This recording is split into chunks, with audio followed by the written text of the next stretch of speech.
Hello everybody and welcome back to my channel. Nope. Hello everybody. Hello everybody. Hello everybody, my name is John of Millinery and welcome back to my channel. So you can see from the thumbnail, like always, the inspiration behind this hat, and you've probably seen the hat because I put it in the thumbnail. This is what I made this week for this channel. So, a couple of things. Well, one thing I tried, which I've never done before on anything, was binding the edge with yarn, which worked out good, could be better. So it's definitely something I'm going to be looking at in the future. Purple and a greeny yellow, or anything yellow tinged with purple, love. Orange and purple, green, purple, yellow, purple, love those colour combinations. So when I saw and I'll put like a clip if I can, when I saw this in the Cardi B video, I was like, wow, I have to make something inspired by that. And this is what I made.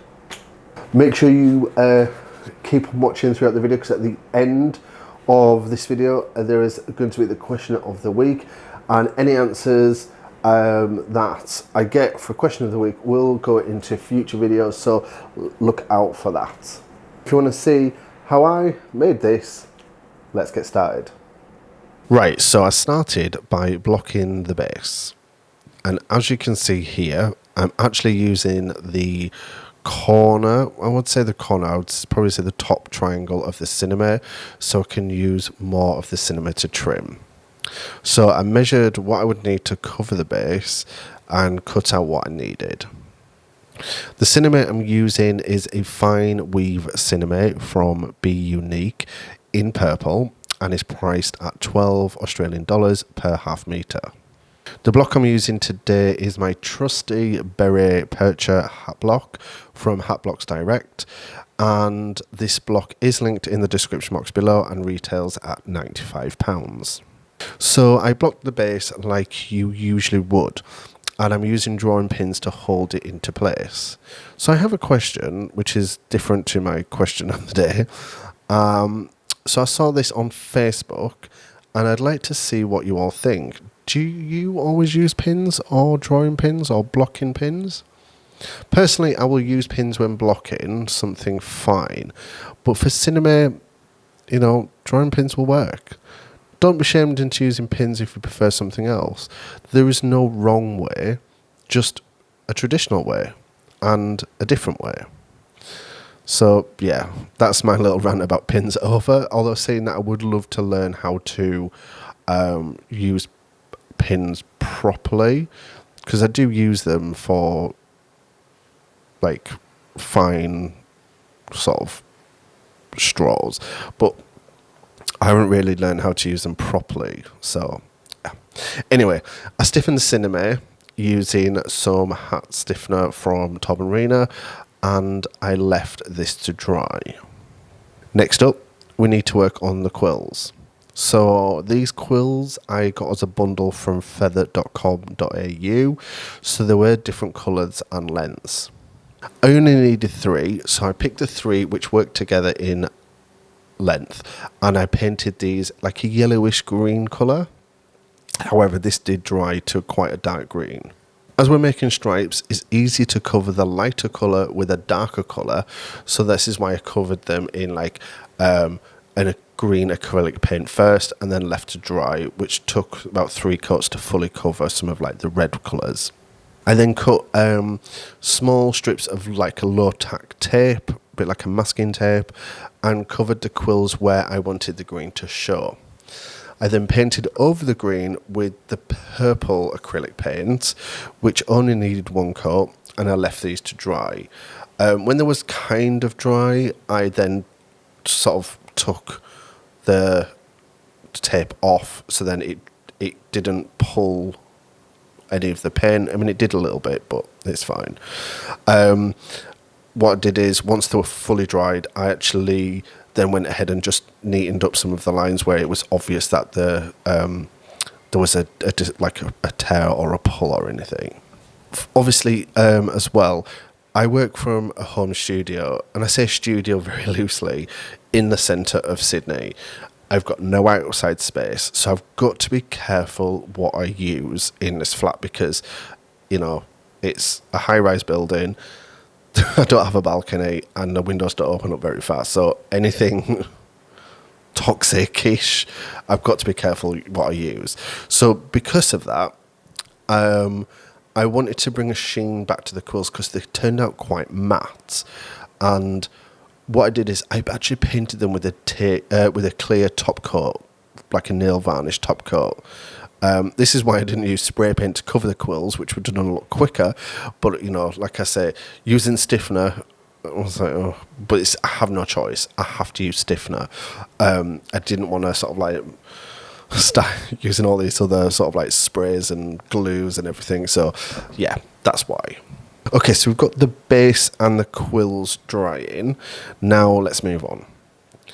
Next, I cut a strip of sinamay on the bias around, I'd say about 10 to 12 inches wide, and I folded along the middle lengthwise. I then attached a length of millinery wire along the edges where the raw edges join. You can hand sew this, but because I'm making it for a video, I used a machine. Then, I used an iron, I steamed the hell out of it. Really went to town trying to curve the sinamay. And I wanted to see what would happen if I, instead of curving it and then wiring it, I wanted to wire it first. And I thought that the wire would hold some of the length, so it wouldn't get too curved, because I didn't want it massively curved. So the wire did hold some of it in place. So I steamed it, ironed it, steamed it, ironed it. And every time I steamed it, I pulled it along that folded edge to try and get the most out of that the bias bit where it's folded. And then I finished this with a final iron just to seal everything down, and then I left this to cool. Once it was cooled, I started working on the edge trim of the bias sinamay. So I threaded a thick embroidery needle with a length of yarn in green and purple, trying to match up as close as possible to the colours. But in theory, it did. When it was wet, it matched the green of the acrylic paint, but the acrylic paint dried quite green. So I did try and match these, and what did I threaded both a purple and a green at the same time. This way the lengths will twist and look less uniformed. I did a simple overstitch very close together, making the stitch length slightly different as I went along. So I covered the side with where the wire was, and I went up to the top folded point. If you wanted a more uniform stitch, then I'd suggest covering it in one colour and then going over with specific stitches in the contrasting colour. So in this case, if I wanted like a uniform spacing of like the green with a purple accent, I would have done it all in green and then just added a purple accent on top. So now I went ahead and attached the bias strip to the base. So this base, I've already gone ahead and added the Petersham ribbon inside, but I didn't add any wire. So the reason why I added no wire was it will get supported with the wire in the bias strip, and I didn't want to, you know, double up on wire when another wire strip has, when the bias strip has a wire in it. So I sewed it to the base, so the yarn will be the part which sits on the head, not the base. And this was more of like a comfort decision because, you know, sometimes sinamay can get a little bit scratchy. So I just thought it'd be nice to have the yarn sitting on the head as opposed to the sinamay. So next I placed it on a head and I started working with the excess of the bias strip. And I wanted something twisty and curvy, a little bit like Cardi B. I mean, she is a very curvy lady. And so I just kept playing with it, manipulating the wire until I found something I liked. And then once I was happy with that, I then sewed it into place, trying to support it so it didn't wobble so much. Then finally, I went ahead and attached the quills. So to do this, obviously I left them to fully dry, and then I poked a hole where I wanted the quills to rest on the base. So I kind of positioned one, and I was like, right, okay, this is where I'm going to sew it. This is where it's going to sit on the base. This is where the hole needs to be. But just be careful, because I stabbed myself with a needle several times doing this, and one of the times it bled like a maniac. So yeah, just be careful. And then I'm using a very thin sewing needle, a little bit thicker than what's the one? A beading needle, but not quite your regular sewing needle. You're doing this, I sewed the quills down onto the base, and what it did, it helped go into those holes that I'd already poked, especially when I'd sewn a couple of times and the hole got full of thread. It helped just go through to anchor the quills to the base a little bit better. And then once I was happy with it, I just checked it looked good from all angles before getting it ready for the photo shoot.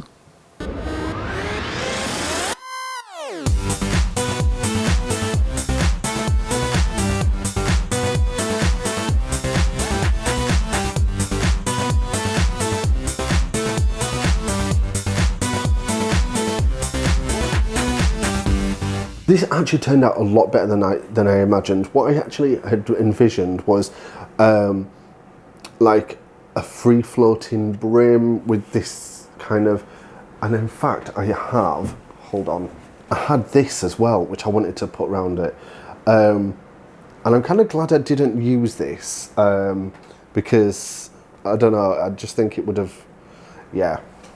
So for those of you waiting for a question of the week, so the very first question of the week is, where do you get your inspiration from? See, personally myself, I get mine from pretty much anything. Like, I don't necessarily look to something for inspiration. Something will talk to me, so that's where I kind of get most of my inspiration from. I'll be like, either the fabric will talk to me, or something I see will just be like, wow, that is amazing, and it immediately in my head, sort of like a hat forms in my head. So that is where I get mine from. So let me know in the description box below. Just word of warning, any replies may be picked for a future video, so if you don't want your comment in a video, then just let me know and I won't put it in there. As always, links to everything that I used will be in the description box below, as well as links to my Patreon and also my subscription box service as well. Thank you very much for watching, and I will see you in the next video. Bye.